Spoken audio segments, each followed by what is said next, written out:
Welcome back to the Restaurant Technology Guys podcast. I thank everyone out there for joining us. As I say each and every time, I know you guys got lots of choices, so thank you guys for hanging out with us.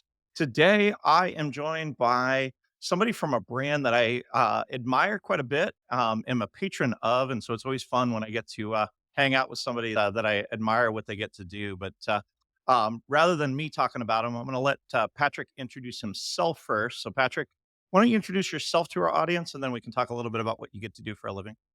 Thanks, Jeremy. Yeah, the cool part of my life is I'm the vice president of operations for Bobby's Burgers by Bobby Flay. And yeah, it's a blast getting to work with a chef like Bobby and his caliber, and then bringing that to more and more customers every single day. So, thanks for having me. Very cool. And I guess a little bit of background about yourself before you went to Bobby's, Patrick, just for our listeners, because I always like to that our listeners tell me they're like, I like to hear backstories. I like to hear where this guy came from, and they're lazy. They don't want to go check it out online. Give them a little bit of background about your history and your Yeah. experience in the restaurant industry before we jump into the topic. Yeah, absolutely. Very fortunate that I've had over 30 years in the restaurant industry at this point. My father was a restaurateur. His father was a restaurateur, so it runs in the family. But I've spent time with some pretty iconic brands, most notably Cold Stone Creamery. I spent a significant amount of time with them and Kahala Brands that acquired them back in the mid 2000s. And spent some time with some less known concepts, Tisho Sushi. Actually, it's a $500 million sushi player. Wow.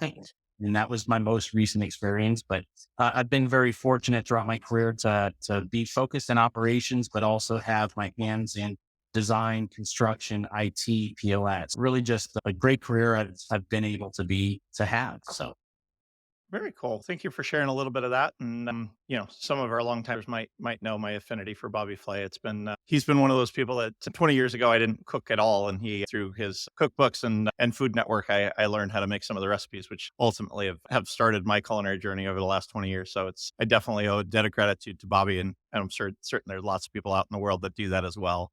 So talk to me. Bobby is known for his burgers. So talk to me a little bit about the concept for people that haven't had a chance to experience the concept, Patrick. What is the concept? Is it, I know what it is, but for those listeners that haven't gotten a privilege to check it out, what is the concept? yeah, so the great part about it is Bobby is a burger guy, as you just mentioned. So at the end of the day, he's working, he's filming shows. At the end of the day, he wants a burger and fries. And Mm, it's pretty simple where he spends his time eating those burgers. And what we've kind of really done with this concept is create a fast casual burger concept. Unlike the rest of the players out there, for example, this, being one of our customers, one of our guests, that we actually cook burgers medium done and well done, which is a little bit of a differentiator from some of the other folks in the fast casual burger spot. And we're actually making everything to order. So there is no hot holding equipment in our kitchens. When a burger order comes in, we actually drop the patty. So we're making everything from scratch, everything fresh to order. And the cool part is Bobby really allows us to lean into technology. So if you are Chef Bobby Flay, your biggest fear in life is that your recipes aren't executed. We lean into technology, not just from a consumer standpoint, but also from our kitchen equipment. So we use clamshell grills that perfectly cook a medium burger every single time. And it leaves the employees to a point where they just have to press a button that says M on it for medium. So we really spent a lot of time trying to execute Bobby's vision of what that perfect burger is. And that's really where the concept came from. We're very fortunate. We have 7 locations as of today. 3 of them are in Las Vegas with Caesars Entertainment, Caesars Palace, Harrah's, and Paris Casino. And we have 2 additional locations with Caesars Entertainment in Atlantic City and New Orleans. We're fortunate to be in Yankee Stadium, and we have a wonderful airport location in Phoenix Sky Harbor. I have seen the Phoenix Sky Harbor store, but I have yet to get to the one in Yankee Stadium. It's been a couple years since I've been back there pre-pandemic. I have to find my way to New York City because I happen to be a Yankee fan. Don't hold that against me. But my kid and I actually have been talking about trying to find our way to New York this summer to go check a Yankees game out, and I'll certainly check it out if I head that way. Is it? Yeah, and I love myself some New York City. I know we were just chatting about going to Vegas, which is the two extremes of of opulence and different experiences. Touched a little bit about the kitchen technology, Patrick. Talk to me a little bit about what that means, because When I heard the pitch to be on the show, I actually didn't. I spend more time on the front of the house technology, point of sale, kitchen automation, but and I've gotten more into. We've had a few guests that have talked about cold storage and hot storage and lockers and some of those kind of things. But some of the things you guys are doing in the kitchen are unique and different. That stuff that I didn't even know existed. Would you mind double clicking on that a little bit for us, for our listeners that might not know about some of the tech that's out there that you guys have employed? Yeah, absolutely. And it's a labor of love, right? As an operator, true to my heart, we do try to make our lives easier inside the kitchen for our crew members. And we also have to try to make this as scalable as possible so our franchisees can operate it pretty easily. And we partnered with an equipment manufacturer, and that is Built, which owns Garland and Frymaster. And the way that we're leaning into this is we're not using robots. We're not at that point. What we are using is Garland has a clamshell grill where the arm actually comes down by itself. You can program this piece of equipment so that it comes down to different heights, different temperatures on the top and the bottom. But where we're leaning into it even more is taking that to the next step with their Kitchen Connect system, Hmm. which provides us a real-time dashboard of how many recipes have actually been pressed on it. And it goes even further than that. We can start to sense when one of the heating elements is not reacting properly. So we can actually support it better from a repair and maintenance standpoint. But it also allows us to push down menus to do things remotely, which when you're trying to scale a concept and you're doing this, and if you have a new product that you roll out, press of a button, something goes down to your clamshell. And so what we've really tried to do is use this technology in the kitchen to help our staff. So even on the fryers, the same system works there. So we know how many times they dropped onion rings. More importantly, when you start getting into an analytics set with this, we can now see how often they're pressing onion rings, but we can also tie that back to an order from our kitchen display, right? So we can Yep. actually see how long it took before they actually pressed the onion ring button on the fryer from when the order got to the screen. So you can actually start to take this and turn it into more of an efficiency focus, not just utilizing tech to make their jobs easier, but also the benefit for an operator and getting to analyzing their business, seeing where pain points are. And I have so many questions about this, Patrick, because the first, I guess, that leads me down this path is as a franchisor of a brand, consistency and being able to uphold Bobby's name in the space is a huge piece. And so the fact that you guys have got this product that he would be proud of or you would be proud of, regardless of where you go, it sounds like you guys have taken some of the guesswork out of that. The difficulty with getting outside of the four walls of a restaurant where you can feel it and touch it every day is making sure that the product is the same. Talk to me a little bit about, I guess, both the challenges. So you guys roll out new recipes. You talked about it. We've had a recipe viewer product for close to 20 years that does something very similar. Works in big brands like Cheesecake Factory where they can roll out from the corporate office a new recipe out to the field. The thing that I love that you guys are doing is now you're taking not just that recipe, but you're integrating it with the cooking system. So now not only that does that recipe hit the cook line, now you're also saying, now I put this medium rare burger or this medium burger down. So talk to me about even that innovation and where that came from and why you feel it's such a critical piece before you guys get to 100 restaurants and get beyond the 6 or 7 that you guys are at today. Yeah, I think the biggest thing for us is looking at, yes, we have Bobby sitting in our corner, right? We have this amazing chef giving us recipes, telling us how that burger should be coming out off the grill. So we know that we have a fantastic product. That's how we do that every single day. And obviously there's tech to get our consumers' orders in accurately, right? That world's Mhm. all evolving. We're using AI.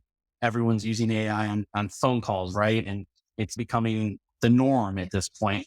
But when you take it and you move that back into the training for a cook and the execution on the grill, I think that's where the magic really happens. You start thinking about today's world where such a high percentage of our volume is actually done off premise, right? People Mhm. are taking food and going with it.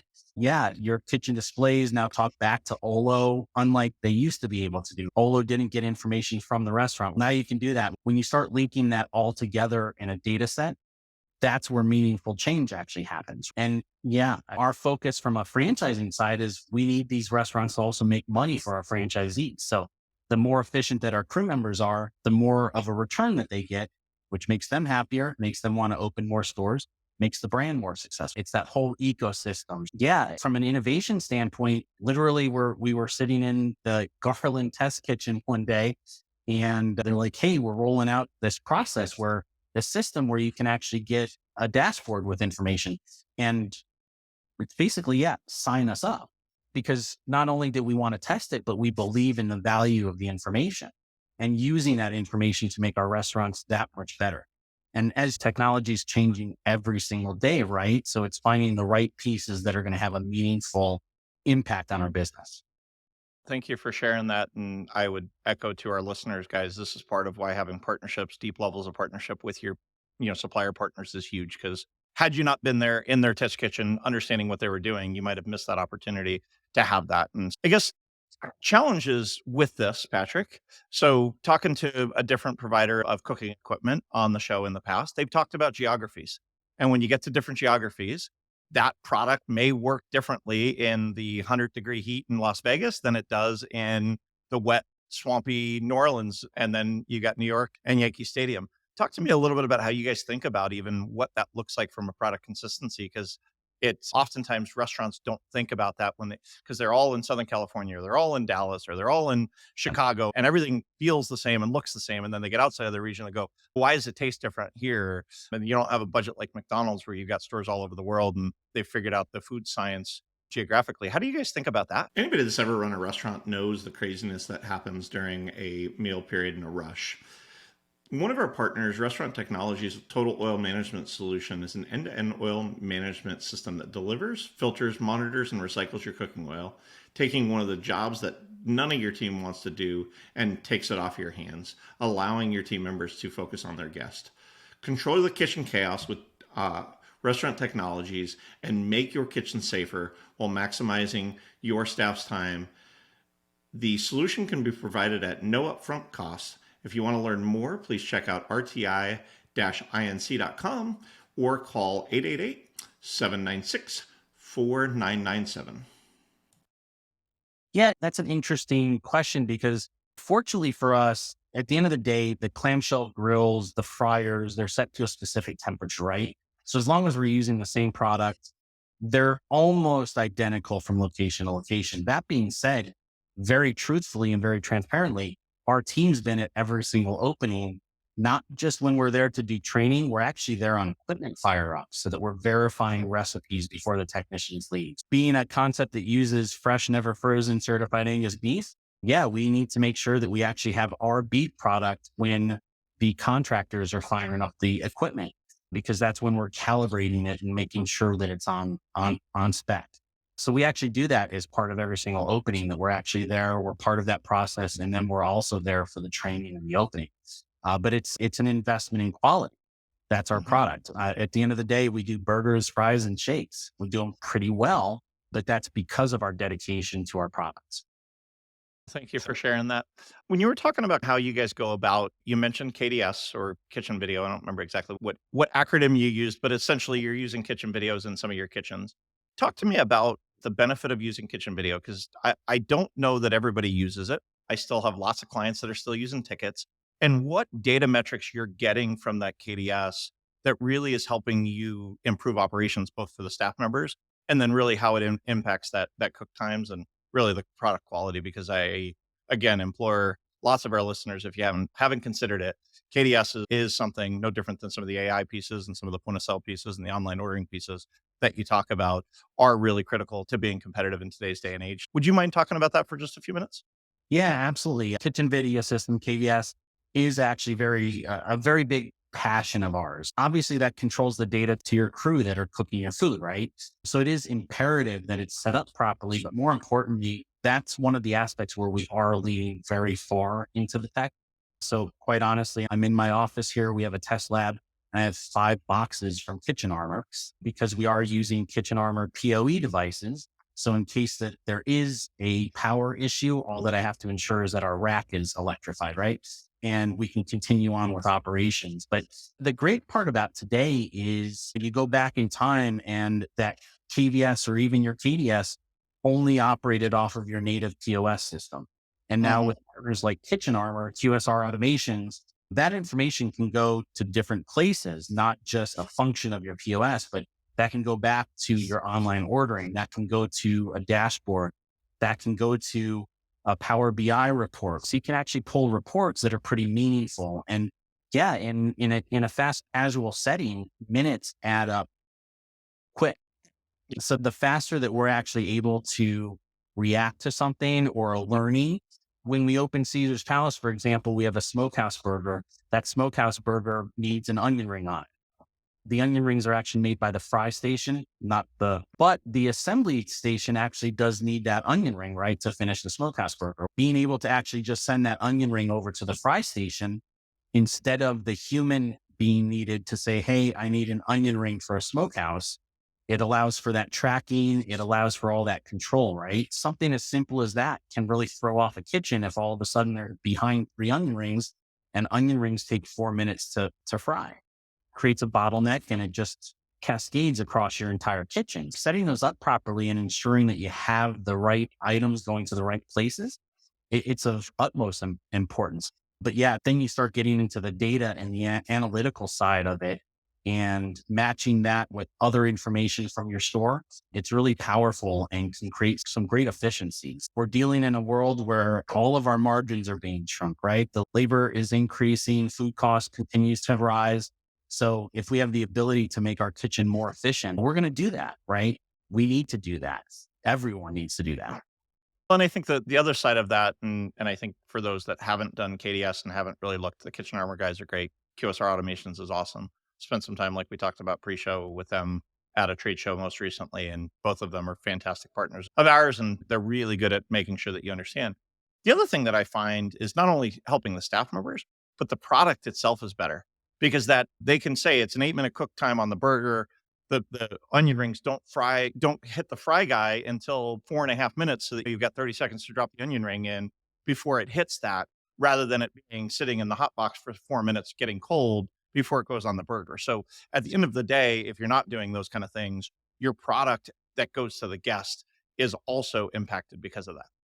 Yeah. And the great part about these partners, for example, is there's an element where you can have recipes built into these kitchen video systems, right? Yeah. Maybe an employee gets an order for something that they don't make every single day. They can tap on that item and drill down into what it actually is supposed to look like. Prep times. Obviously, we try to keep our menu very simple so that it is executable and they don't have to do that. But having that at their fingertips, again, empowering the employees where they don't have to go fumbling through a book. They can literally tap on a screen and pull up exactly what they have to make. So yeah, just being able to execute better quality food faster and then ensure that it's coming out the right way all the time. Yeah, I appreciate you sharing those pieces. And I'm starting to think that you're moonlighting as a CIO, even though you really say you're a COO, because the amount of tech that you're aware of is awesome. You don't get very many operators that are this deep into the tech, so it's fun to talk technology. Patrick, you talked about off-premise being a big piece of growth. That was a huge piece at this conference, and historically, people were in the less than 20% off-premise world pre-pandemic, and then we went to 100% on off-premise because of the pandemic, and then now everybody's trying to figure out what the middle ground is. Talk to me a little bit about how Bobby's Burgers thinks about off-premise and how that's a strategic part of your guys' growth and really your customer delivery, because there's a lot of operational pieces, there's a lot of technology pieces, there's a lot of food quality pieces. Talk to me a little bit about your guys' strategy and where are you guys thinking as it relates to off-premise and really how tech plays a part in it. Yeah, I think that's probably easily the most tech forward area out of a restaurant because you have to. We spend a lot of time on the testing side, working with Olo, for example. And as we're building this ecosystem for our street side stores and our full portfolio, when you get into this third party world, yeah, we're even taking a look at robots, delivery robots, because the biggest challenge for us is we do cook everything to order. We're burgers, fries, and shakes. So we're very temperature focused products, right? Mhm. If you get a shake that's all melty, you're not going to be very happy with it. We're actually actively looking at utilizing delivery robots because that allows for a quicker delivery time, right, to the consumer within a specific radius. But yeah, you start looking at DoorDash, Grubhub coming into your restaurant, and some of the other folks that are out in the burger category are seeing 30 to 40% of their volume in that medium. So it's very important for us to understand it and execute it on it. Very specifically, what we've tried to do is we want to make this as easy as possible for those drivers coming in and picking up an order. So yeah, if we don't have the ability to do curbside, we are positioning our our pickup area as close to the main doors as possible so that they're in and out. We are actually also using a order ready screen. So they can come right in, see the order number, know that it's ready. They don't actually have to interact with anyone, can just grab the order, grab the right order and leave. So we're looking at it from a couple of different aspects, that being one of them. The other one is how they actually come in. Again, partnering with specific groups that are experts in this. As I mentioned earlier, I was with Olo at their convention last week, and they have a 99.99% uptime, which is pretty unheard of from that type of a group. Phenomenal rating, right? How do we actually then take that and make sure that we're executing 99.99% of those orders? So you get back into kitchen video screens. You also now add in some kitchen printers, right? Because from a tech standpoint, KVS are great, but once it leaves that area, how do you know what orders with which? The use of thermal printers has really significantly picked up over the past 4 years, right? So we're building those into our tech in the restaurant as well, so that there's actually going to be one at Expo and one at our beverage station, so that the hot and the cold can actually be packaged separately and still tied together somehow. So yeah, we're looking at it from that angle, that we do need to make sure that we're executing really well. The other interesting part about our business is, I think you said you had a cheeseburger with ketchup and pickles, right? The ketchup does not come on our burgers. From an off-premises standpoint, though, all of those little details about an order are extremely important. That 30 to 40% of those customers that are ordering off-premise, we have to nail those orders, or else you're just reducing your population that are going to purchase from you. We need to keep our guests happy. Everything from creating that online menu properly and actually going through that, ordering it for if you were ordering at home, to really understand what you need to add in, what needs to be specialized, making sure that, hey, if you're ordering our crunch burger, that it automatically lists out those modifiers that come on it. Building that menu is really the core of this off-premise game, making it easy for the customer to order what they want and get it how they want it. Yeah, and I think all too frequently people say, let's just do the same thing we did in house or what we did from takeout. When you go to third party delivery or even first party online ordering, you can't. They're from the packaging to guest expectations to the modifications. And we even have certain clients that won't offer certain things off prem that they can offer in house because they know the product is not going to travel as well. Did you guys also go through, and most brands have, but I'm assuming you guys have, because even the tech that goes into, and I say technology, the technology that goes into the packaging, what kind of packaging goes out? When you're sitting in the dining room and you say, "Hey, I want to take the second half of the cheeseburger to go," it's a very different experience than if it's going into a bag that's going into DoorDash. So have you had to deal with all of that as well, Patrick? Yeah. What's interesting is we've already, in our very short life so far, we've already modified our burger boxes once, and we continue to do that. So our burger box, for example, is now that clamshell that you got. It actually used to be a box that folded into itself. So it had 4 flaps that folded in, and it wasn't as easy to take around and eat from. So part of the evolution was, hey, we need a box that's more friendly. Not only that, but this box also has perforations on the seam. So you can Mhm. rip it in half, which makes it easier. We're looking at changing the fry cups. So if you had fries, they actually come in a stand-up cup. We're actually looking to go to a box. So yeah, we are actually modifying our packaging for the street side as well as the third parties, because you're absolutely right. Getting the right product, having a box that your sauce doesn't leak through the bottom of it, right? So yeah, we're going through that.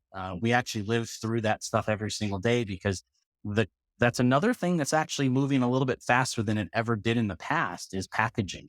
You Mhm. get some pretty cool things out there, even from a straw. So now there's the biodegradable straws that you can use for shakes that still allow you to get a nice spoon bending shake through. So we're very much so focused on that because it is a different world. Even Mhm. something down to a sealed for safety sticker that a couple of years ago you didn't really have to worry about, but that's an important part of doing business today. Making sure that the consumer knows that when they get a bag with burger and fries inside, that no one else was inside of it, right? Yeah, I'm sure everybody's seen the TikTok meme of the pizza delivery driver that sliced the one slice out of the pizza and stuck it back together and stuck it in the box. So Yeah. I know that's it. And it's silly that we will chuckle about that, but this kind of stuff happens. And at the end of the day, you're not directly impacting that guest that's sitting in your dining room. it's going out via third party or it's going out the door in a bag and not knowing that's there. Patrick, talk to me a little bit about how you guys are thinking about AI. You brought up AI on the ordering side. Olo's been one of the leaders on that front. Spent a decent amount of time at this recent trade show with two of the three vendors that I know that are in kind of the voice AI side. But how are you guys considering AI as it relates to everything from site selection to operational details to guest engagement? Because I wouldn't be a restaurant technology guys show in 2024 if I didn't talk about AI in some way. Yeah, it's interesting. So yes, we are exploring the voice AI for order injection into POS. And yeah, we're also actually talking about the potential for drive-through locations. Drive-through menu boards would utilize that technology as well. Most of our tech stack has been using that around analytics, right? You mentioned Mhm. Olo. They have a phenomenal AI engine, right? That understands consumers, and they're taking it to another level where it's now talking about what we're upselling to a consumer, right? What we're actually going to recommend to go along with this item, where it's not needing a human to generate that anymore. Their AI is actually predicting out what a customer is actually going to want. So you start getting into that from a loyalty standpoint, from a marketing standpoint. I think there's just some tremendous opportunity with AI. Some of the Yeah. campaign things that are being put out there, we're looking at it that we're still a little bit young, where we have the opportunity to see what's going on and playing with it. But definitely the part that we're leaning into first is for the voice ordering and then utilizing the AI that our partners have built into their systems, and how we can plus that up. And that I underscores the comment that I made earlier about just investing in these partnerships and understanding where they're at and how it might fit into your brand. Because something that Olo is producing for a brand may or may not fit with you guys, but if you're not sitting down with those people and spending time at conferences and spending time at these different events, you're not going to know it. So you don't even know to bring that back to your business. I realize it's hard to get outside of the four walls of your business, but it's ultimately where you can grow and learn about those things because the pace of innovation post pandemic, post 2020 is I've been doing this almost as long as you have in the restaurant tech space. I think I'm 29 years, and it's insane the pace because for so long it was nobody wanted to adopt anything new, and now whatever the reason is, people realize it's not going to kill them to try these new things. So, what else in your guys' environment, Patrick, did we not talk about from a tech perspective that you would want our listeners to hear about and say, you know what, you've got to be thinking about these things? I think we spent a lot of time talking about the tech in our kitchen and our back of house operations. And I think you mentioned partners, and I think that's one of the approaches that we take to all of this that you don't necessarily always see. And I think that's been probably one of our successes is, yeah, as we've been talking to Toast, for example, who's our POS provider. Toast looks at us as a partner. We're talking about things. Oh, hey, here's what we're looking at. And I think that's one of the biggest sells for us with the folks that we're aligned with is it's more of a partnership. It's folks that are also growing, right? We far too often overcomplicate what a restaurant is. At the end of the day, it's an opportunity to provide people with food in a hospitable fashion, right? And that word hospitable, hospitality kind of gets thrown away at a point when you look at tech the wrong way. And we're very focused on aligning with companies that will allow us to focus on being hospitality folks, not technology folks. Don't get me wrong, you can tell I'm excited about technology and how we use it. But at the end of the day, my job in life is to make sure that our restaurants are serving great food to folks and leaving them happy, right? Mhm. Not necessarily that my POS works. So finding partners that actually believe in that same thing and are that allow us to do that and instead of spending a whole lot of time working on technology. So that partnership's really been a key point to us. And yet you look at our partners like Toast or Thanks for our loyalty and our marketing program. And those are huge components today.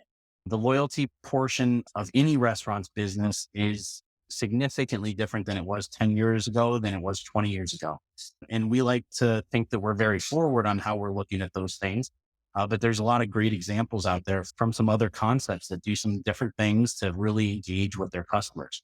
So I think the thing that we really haven't talked about is that guest engagement side of it. And that's where Thanks for Us does really come into play. Where, yeah, we are building out our app and we have this loyalty program and we're going to incentivize people. And we also have this, we have an ability that some other concepts don't have with Bobby. So we Yeah. actually have Bobby Flay where, yeah, we can do autographed cookbooks to our top 1% of our guests type of thing. Right. And we're still working out what all of that is as we get out to the street, but really utilizing that AI side of this as well to truly understand our guests, to really market to them and make their experiences in our restaurants more meaningful. And I think that it also underscores something that I say all the time for both our team and to a lot of our clients. Tech for tech's sake does nothing.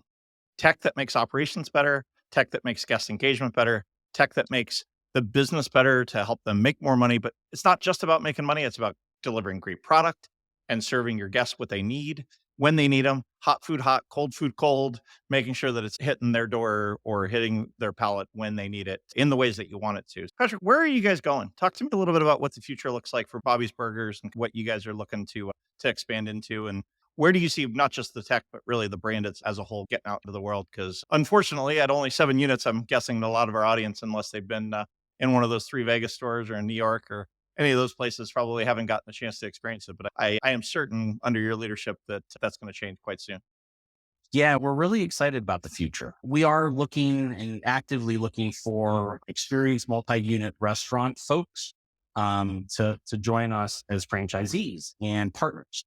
And the example that I'll use is I'm in our Charlotte office today, and we're actually building a restaurant about half a mile behind me, which will be our flagship store. And that's going to be where we're actually going to do all of our training for our franchise partners as well. A lot's happening here in our own backyard, but as you look at where we're growing, we have some excellent partners that we've already aligned with.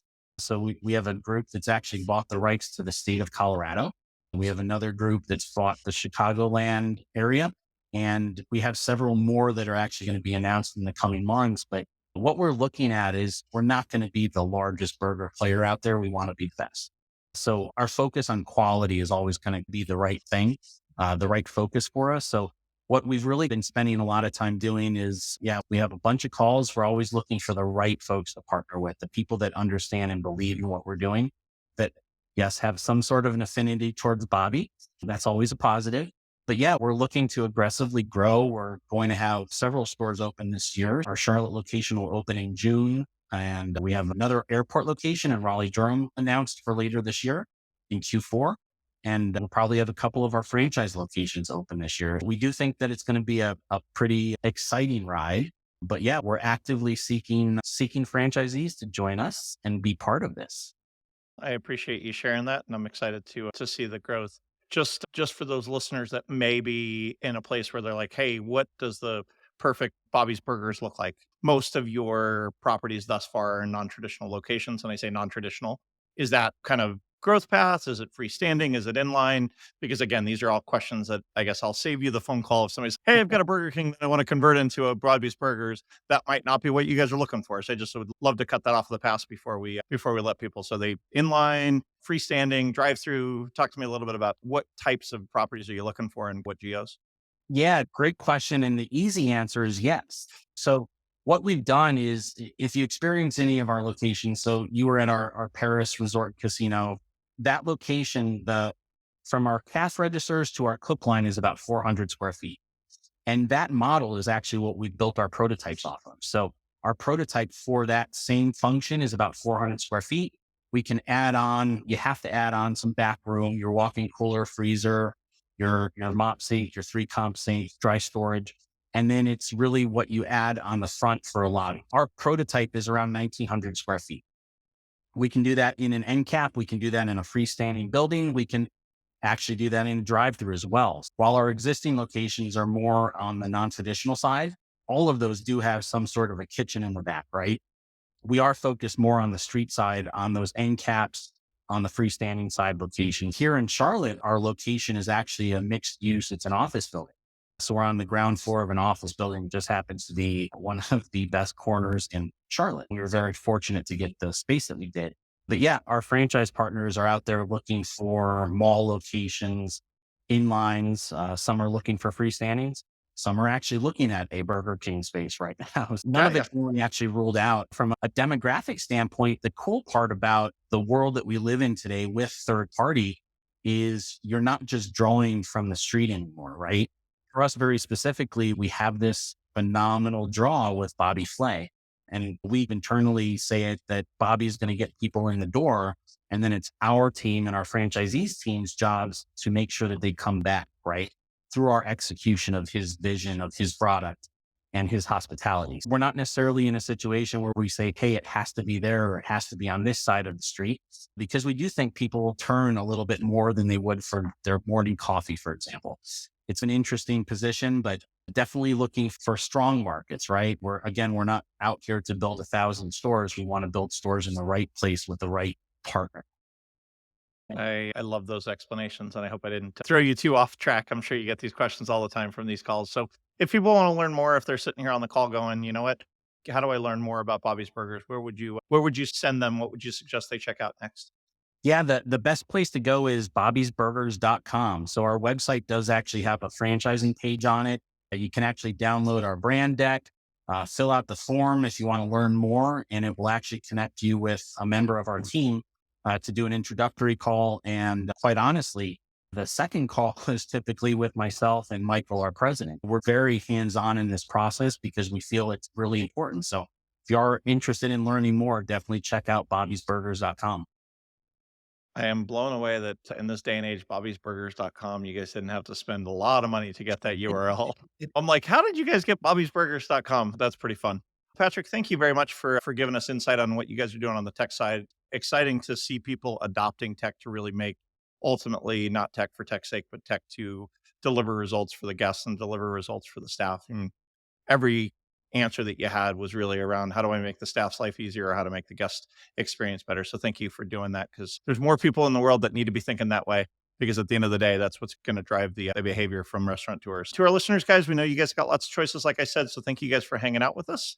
While you're online checking out bobbysburgers.com, make sure you guys subscribe to the newsletter. Once a month, you guys will get an email from us that talks about all of the different podcasts we have. Patrick, thank you so much. And to our listeners, make it a great day.